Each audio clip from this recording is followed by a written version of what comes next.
這聯淨公司的烤地油驗出苯便秘超標，新北市衛生局是繼續咧追查落架回收的情形。因為這油嘛有賣予棉花田、盛基園地這塊超市，台北市衛生局嘛有去到棉花田的總公司來調查。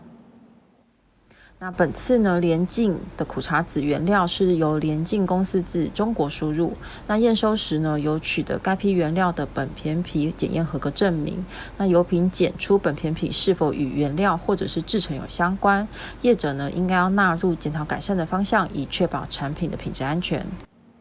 新北市衛生局表示，目前回收33罐有問題的烤地油。另外，台北市衛生局是查出棉花田甲聯淨進貨720罐的烤地油，配送到37間門市。目前，敢若查到倉庫有一罐共一批的油，已經要求業者是袂當閣賣，而且棉花田嘛是已經全面來預防性落架，開放消費者去退貨。